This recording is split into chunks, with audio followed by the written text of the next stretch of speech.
Hi, my name is Bridget Myers. I'm in the Masters 40 Plus division this year with Flower City CrossFit in the Northeast region.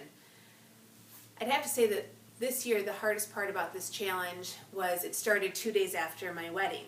So there was no bulking involved. There was a lot of deprivation before the challenge started. So it was a little bit harder to get started this time because I felt like I was already on the challenge. The other difficulty that I had this year was that my husband wasn't doing the challenge with me. He had a lot of traveling and overseas traveling that he had to do, so it was really going to be impossible for him to be able to stick to this diet when he was away for 10 days eating out, for each of those meals.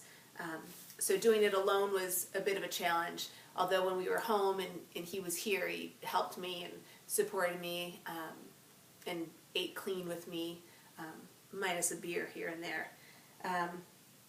Every time I do this challenge, I feel like I learned something new.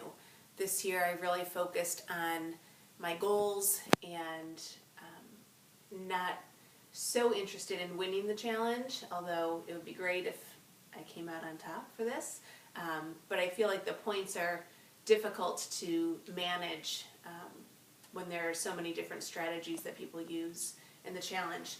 My strategy was to go all out with every workout, to go all out and not have any cheats, not drink any alcohol, and really give it 100% every day. And that's what I did, and I feel like I've accomplished that for me with the challenge, and that in the end was my goal. I think it's important for everybody to do one of these challenges at least once in their CrossFit career.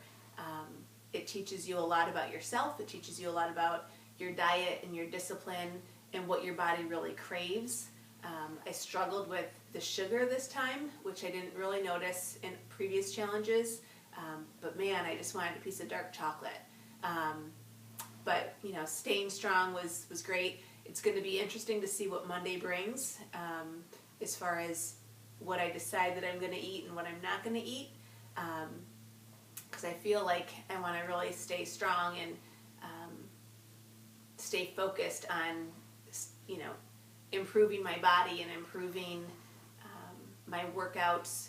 So I'm going to try and just add in things, one thing at a time to see how my body reacts to it. That's what I've done in the past, and it seemed to work well. I feel like once you fall off and you add a bunch of things in all at once, you don't really know what your body is telling you. You know that you don't feel great, but you're not sure really what did that to you. So I'm going to really try hard and stick with just adding in one thing at a time, seeing how my body reacts to it, and going from there. So ideally, I'm going to stay strong and stay motivated and keep up with my Lurong supplements because they make me feel great. And good luck to all of the people that are going to do this challenge in the future. I think that a great idea for the community would be to have kind of a community blog that people could do either on Facebook or, the questions on the Lurong website are great, but if you had like a Facebook page or group that people could ask questions, I think that would be helpful for a lot of people. I enjoyed that there, were different levels for different athletes. I think that the point system might need to reflect that a little bit. So if you're doing a level 3, you should maybe get more points for that as opposed to doing a level 2 or a level 1. But I guess in the end, it's all about your workout and your body and what you're putting into it. So to win in the end doesn't really matter, but it would be nice to win. So good luck to everyone while you're finishing up, and we'll see you next year.